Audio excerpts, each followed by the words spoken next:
Welcome to a unique exploration. Today we will be unraveling the Snow Goon Onion. While I'm sure this topic needs no introduction for those in the know, surprisingly many people are as yet unaware of the danger posed by snow goons, a chilling situation we can't defrost fast enough. Now at first glance, one might think we are venturing into familiar folklore, conjuring up images of creatures like the abominable snowman or other mythical beasts of winter. But I must urge you to set aside such notions. We are not here to discuss singular monstrosities dwelling in isolated mountain ranges. No, the subject of our investigation today is far more insidious, far more methodical in its threat.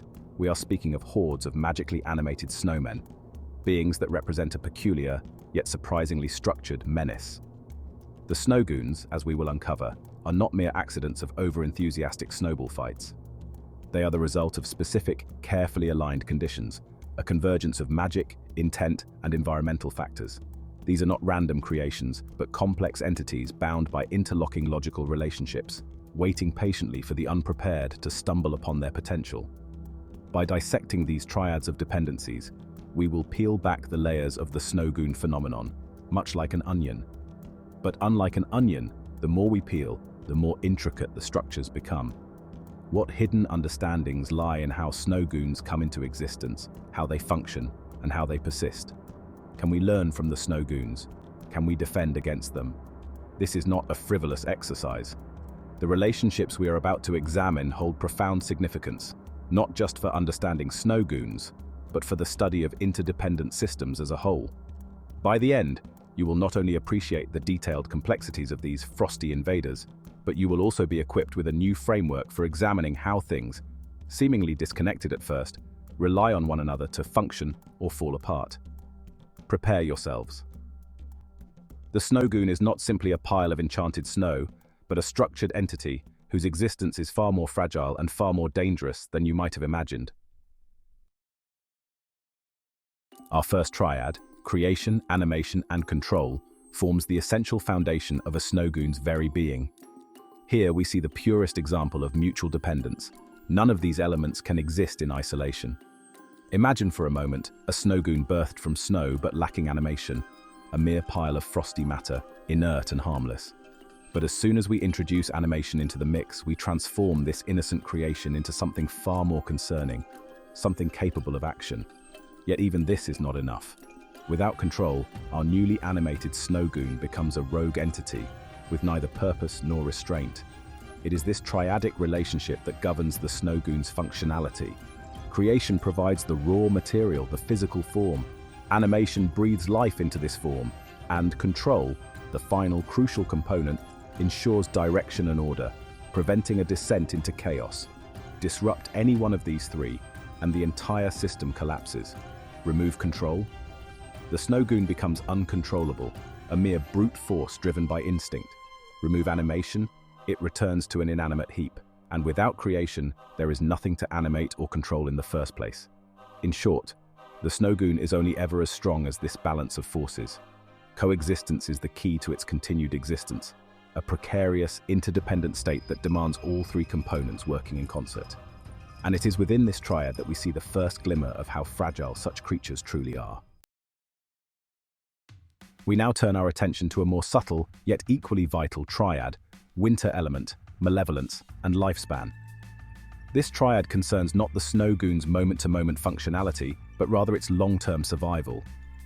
Whereas the previous triad dealt with the necessary components for a Snow Goon's existence, this one examines how it endures and thrives. At the heart of this equilibrium lies the winter element, the environment in which the Snow Goon can physically exist. It is not simply the cold, it is the very essence of winter itself that sustains the goon's structure. Without this, the Snow Goon would quite literally melt away, its form dissolving as the cold recedes. But cold alone does not suffice. The malevolence that drives the Snow Goon's actions is equally essential. This malevolence is not merely a desire to cause harm, it is the core of the Snow Goon's intent. It is what animates its purpose, infusing its existence with a kind of hostile energy. Finally, we arrive at lifespan. A Snow Goon's existence is finite, dictated by its ability to maintain this equilibrium. Its lifespan is directly tied to the endurance of the winter element and the persistence of its malevolent drive. Disrupt one part of this triad, and the rest will falter. Without the cold, its malevolence dwindles, and the Snow Goon loses the will to act. Without malevolence, its longevity is compromised. A Snow Goon without purpose fades into the background, its lifespan cut short. Thus, equilibrium in this triad is not merely about survival, but about the quality of that survival. It shows us how intimately a Snow Goon's environment, intentions, and duration are intertwined, a system in constant, delicate balance. Here, we explore a triad that governs the behavior and escalation of the Snow Goons: intimidation, horde behavior, and destruction. In contrast to the previous triads that addressed existence and persistence, this one deals with the snowballing, quite literally, of a Snow Goon's power. Each element in this triad actively reinforces the others, creating a feedback loop that accelerates their collective threat. The triad begins with intimidation. Even a single Snow Goon can instill fear through its mere presence, an unnerving figure in the landscape. This fear, however, has a profound effect on its counterparts. It galvanizes them into a horde behavior. Individually, Snow Goons may be unsettling, but in groups they are overwhelming. The horde becomes a chaotic yet unified force, its collective behavior amplifying the fear it generates. And this, inevitably, leads to destruction. The more unified and driven the horde, the greater its capacity for destruction. Each act of destruction only feeds back into the original intimidation, creating a cycle that strengthens itself over time. The triad of intimidation, horde behavior, and destruction is, at its core, a self-reinforcing system. The more destruction they cause, the more terrifying they become, and the more terrifying they become, the more destructive their behavior. The result is an unstoppable escalation, until, of course, external forces disrupt this cycle. In essence, this triad serves as a reminder that Snow Goons, while individually manageable, become exponentially more dangerous when their actions begin to feed off one another. They are not merely reactive, but driven by a cycle of growing chaos. We now enter into the territory of feedback loops, a triad concerned with the delicate interplay between the Snow Goon, its magical source, and its creator magical power, Goon autonomy, and creator's will. In many ways, this triad is a cautionary tale about the dangers of unchecked creation. At the center is magical power, the energy that gives life to the Snow Goon, allowing it to function beyond the natural limits of snow and ice. However, as the Snow Goon gains more autonomy, it becomes less reliant on this external magical force. This is where Goon autonomy enters the equation. As a Goon becomes more independent, it begins to act on its own volition, no longer bound by the strict commands of its creator. This brings us to the final component, creator's will. In an ideal scenario, the creator retains full control, guiding the actions of the Snow Goon to ensure it behaves according to plan. But as autonomy increases, the creator's influence wanes. A fully autonomous Snow Goon may ignore its creator entirely, acting according to its own whims, or worse, its own malevolent intent. The feedback loop in this triad is clear. The more magical power is poured into the Goon, the greater the risk of losing control. As the Goon becomes more autonomous, the need for direct magical intervention decreases, but so does the influence of the creator. And once this loop begins, it can be difficult, if not impossible, to reverse. Without careful management, a creator may find themselves the victim of their own creation, as the Goon breaks free of its original purpose. In this triad, we are reminded of the peril of unchecked power. When autonomy rises unchecked, the creator may find themselves reduced to an afterthought, replaced by a Goon operating with dangerous independence. This triad reveals the chain reaction that typically follows the appearance of Snow Goons, beginning with the most potent of psychological forces, fear. A single glimpse of a Snow Goon is often enough to inspire an intense sense of dread. Fear, in this case, is not merely a byproduct of their existence, but a deliberate effect, something the Goons evoke and manipulate. This fear doesn't exist in isolation. It sets off a series of events that quickly spiral out of control. Enter chaos. Once fear has taken hold, chaos is inevitable. The Snow Goon's presence disrupts any sense of order or strategy, throwing their opponents into disarray. Plans unravel, communication breaks down, and soon, the environment itself becomes unpredictable. The Snow Goons blend into the landscape, their movements erratic, amplifying the confusion. Chaos, therefore, is not simply a state of mind, but a tactical advantage for the Goons. The culmination of this triad is retreat, Fear feeds chaos, and as chaos deepens, there is often no other option but to flee. The Snow Goons know this well. They don't need to directly attack or overwhelm their enemies. They merely need to create the conditions where their foes choose to abandon their defenses, leaving behind a wasteland of disorganized withdrawal. Thus, the Triad reveals a simple but effective strategy. Establish fear, let it blossom into chaos, and allow that chaos to force retreat. And yet, it is a fragile chain. Break one link, and the system collapses. If an opponent resists fear, or if order can be maintained amidst chaos, the Snow Goons' advantage fades away. In contrast to the one-way progression of the previous Triad, here we encounter a circular relationship between fortitude, resistance, and vulnerability. One that illustrates both the strength and fragility of the Snow Goons. It's a Triad that seems to promise resilience, but under scrutiny, reveals the inevitability of their collapse. Fortitude represents the Snow Goons' ability to endure, its physical strength, its ability to withstand attacks, and the sheer durability of its snowy body. However, this fortitude is only as strong as the resistance it can maintain. Resistance refers to the Goons' defenses, whether natural, the cold protecting their form, or magical, spells that shield them from harm. These resistances allow the Snow Goons to weather attacks that might otherwise undo them. Yet, as with any defensive structure, there are weaknesses, and this is where vulnerability enters the Triad. It is important to understand that vulnerability is not an inherent trait of the Snow Goons, but rather a condition that emerges when resistance falters. If their resistances are breached, by heat, by fire, by magic that disrupts their form, their fortitude begins to crumble. As their vulnerabilities are exploited, the very structure of their being is threatened, turning what was once an impervious goon into a melting, collapsing heap of snow. The genius of this Triad lies in its circular nature. When vulnerability is exposed, resistance fails, and without resistance, fortitude diminishes. This in turn makes them even more vulnerable. It is a reversion cycle, one that spirals them ever closer to defeat. The Snow Goons' strength, therefore, is always balanced on a knife's edge, dependent on their ability to protect themselves from their own inevitable weaknesses.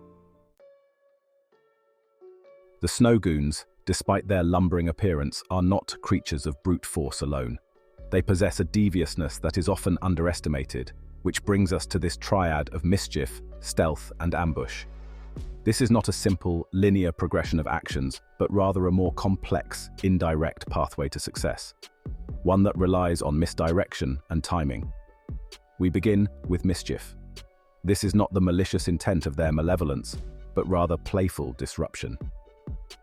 Snow Goons will often engage in acts of harmless, at first glance, chaos, scattering snow, creating decoys, or subtly altering the terrain. This mischief serves a purpose. It diverts attention, creates confusion, and lowers the guard of their enemies. With their opponents distracted, the Snow Goons can then engage in stealth. Despite their conspicuous nature, Snow Goons excel at blending into the snowy landscape, becoming nearly invisible in the right conditions. Their mischief creates the cover they need to move unseen, positioning themselves for what comes next: the ambush. An ambush by a Snow Goon is not a random attack. It is carefully timed and strategically planned. The mischief was the setup, the stealth was the approach, and now, with their enemies distracted and disoriented, they strike from the shadows. It is a sequence where one element indirectly facilitates the next, culminating in a sudden, unexpected assault. But here's the key to this Triad. Without mischief to set the stage, the stealth cannot occur. And without stealth, the ambush loses its element of surprise. Thus, while the sequence is non-linear in its connections, it is tightly bound, each component depending on the success of the last, but not in the straightforward cause and effect manner we might expect. In this Triad, we move to one of the most insidious aspects of the Snow Goons, their ability to wear down their enemies over time. This Triad, composed of reformation, persistence, and exhaustion, demonstrates that while the Snow Goons may be defeated in the moment, their true strength lies in their ability to recover and to keep coming back. The cycle begins with reformation. A Snow Goon is not easily destroyed. Knock one down, scatter its form, and it will soon reform, drawing upon the ever-present winter element to rebuild itself. But this reformation is not a one-time event. Snow Goons exhibit persistence, a dogged determination to keep fighting, to continue returning to the battlefield no matter how many times they are defeated. Their persistence is not just physical but psychological, as it erodes the morale of those forced to face them again and again, and it is here that exhaustion plays its crucial role. It is not the Snow Goons who grow weary, it is their opponents. Each reformation, each act of persistence, takes a toll on their enemies, wearing them down physically and mentally. Over time, this exhaustion becomes the true weapon of the Snow Goons. Their enemies, fatigued and demoralized, begin to falter, and it is in these moments of weakness that the Goons press their advantage. The Triad is cyclical. The more the Snow Goons persist, the more they reform after each defeat, and with each reformation, they further wear down their opponents, increasing the likelihood of ultimate victory. This retrospective triad illustrates that the Snow Goons, though seemingly simple creatures of snow and magic, are in fact engaged in a long game, one where the true battle is not won through brute strength, but through relentless endurance. This triad reveals one of the most insidious strategies employed by Snow Goons: the gradual and inevitable march toward domination through the combined forces of cold aura, paralysis, and slow conquest. Each element feeds directly into the next, creating a self-sustaining system that is, by design, difficult to interrupt.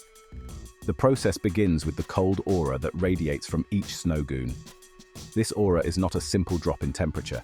It is a pervasive, bone-chilling force that spreads outward, freezing everything in its path.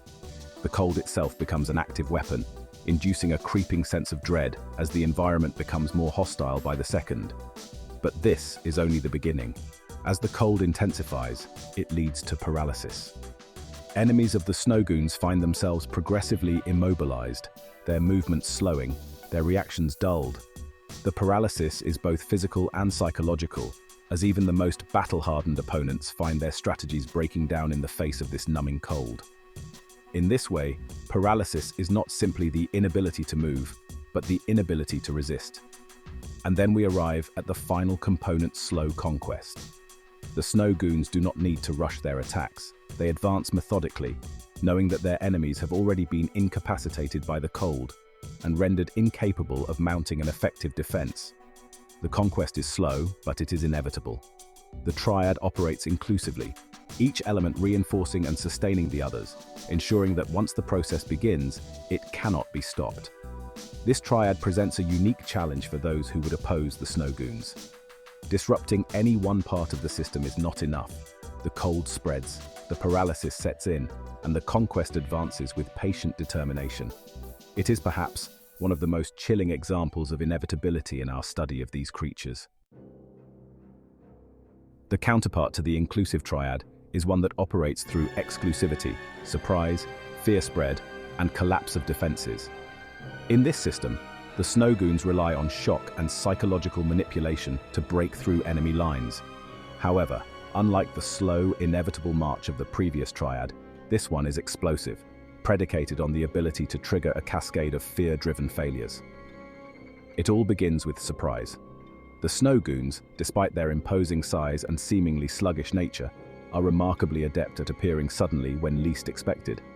Whether through magical means or strategic positioning, they rely on the element of shock to disorient their enemies. The initial surprise is critical. Without it, the entire process falters. Once the element of surprise has taken hold, it spreads like wildfire into fear. Fear, in this context, is not confined to the individual. It is a social phenomenon, rippling outward and infecting entire groups of defenders. As the fear spreads, it undermines confidence, weakens morale, and ultimately breaks the will of those facing the Snow Goons. This spread of fear is essential. Without it, the defenses would remain intact, and the Snow Goons would be forced into a prolonged struggle. The final stage is the collapse of defenses. Once fear has spread through the ranks, the defenses, both physical and psychological, begin to crumble. What was once a coordinated line of defense becomes a chaotic scattering of panicked individuals. The collapse is not a slow breakdown. It happens suddenly, all at once, as if the very structure of the defense implodes under the weight of fear. This triad is exclusive in its operation. If the Snow Goons fail to create surprise, the rest of the sequence is interrupted. No surprise means no fear spread, and no fear spread means that the defenses remain intact. The process is fragile, but when it works, it is devastatingly effective. In this way, the Snow Goons demonstrate a mastery of psychological warfare, using the collapse of confidence to achieve their goals. In this triad, we see how the Snow Goons use environmental manipulation to systematically dismantle their enemy's ability to fight back. The triad of snowstorm, impairment, and capture shows a conjoined relationship where each element acts in concert with the others, creating a tightly bound system that is difficult to escape. The process begins with the snowstorm. Whether summoned by the Snow Goons or coincidentally aligned with their appearance, the storm itself becomes a weapon. Snow and wind whip through the battlefield, reducing visibility to near zero and making movement treacherous. The snowstorm doesn't just obscure, it actively impairs the enemies of the Snow Goons, setting the stage for what comes next. With the snowstorm in full effect, the second element of the triad, impairment, takes hold. Enemies find themselves unable to move freely, blinded by snow and battered by icy winds. Their movements become sluggish, their coordination falls apart, and any sense of strategic organization is lost. Impairment is not a mere inconvenience. It renders the enemies helpless, unable to mount an effective counterattack or even retreat to safety. Finally, the third element, capture, comes into play. With their enemies impaired, the Snow Goons move in for the capture. This is not necessarily a physical seizure. It can be the total incapacitation of their enemies, rendering them immobile and vulnerable to further attacks. The capture is the inevitable conclusion of a system designed to entrap its prey, with no room for escape. What makes this triad particularly dangerous is its conjoined nature.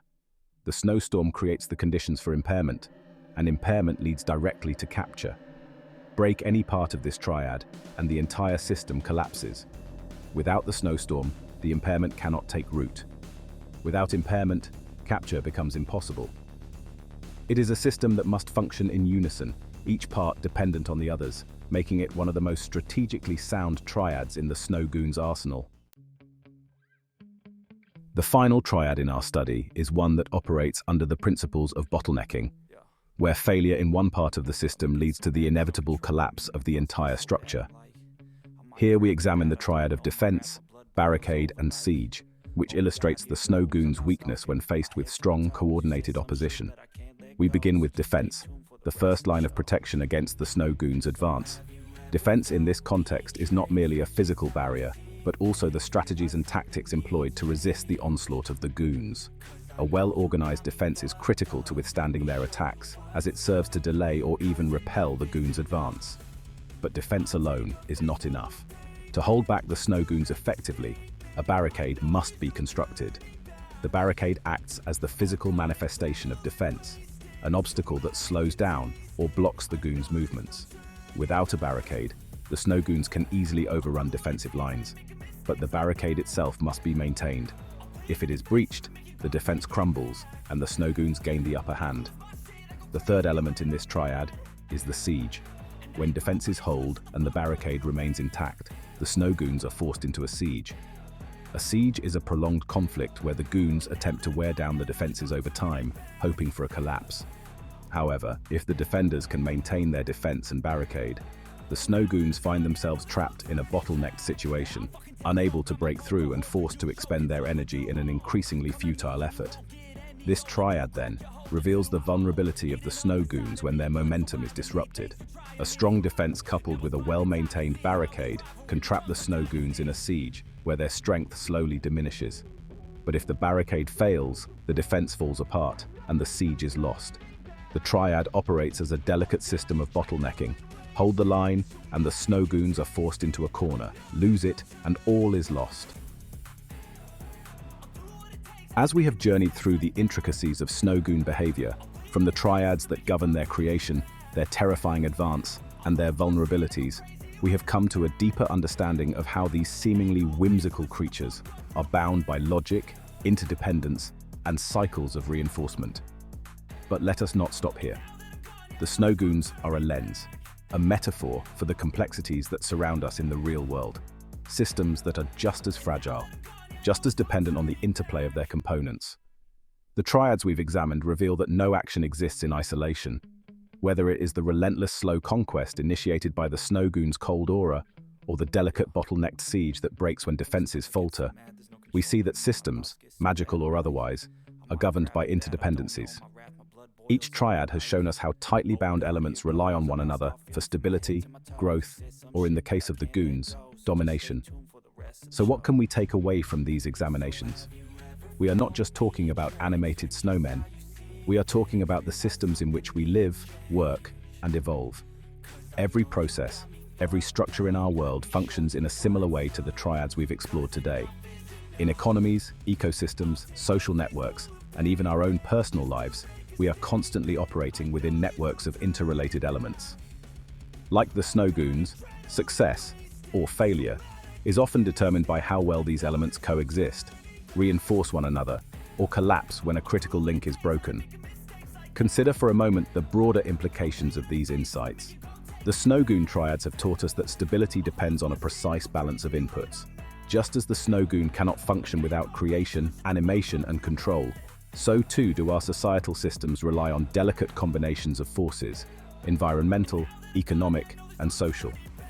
If one aspect falters, the entire structure risks collapse. Likewise, the spread of fear that leads to the collapse of defenses in a Snow Goon assault is mirrored in the fragility of human systems when faced with sudden shocks, be they financial, political, or environmental. But there is a more hopeful lesson here as well. The triad of defense, barricade, and siege teaches us that organized, sustained effort can bottleneck even the most fearsome of adversaries. The Snow Goons, for all their powers, are not invincible, nor are the complex systems that may seem overwhelming in our world.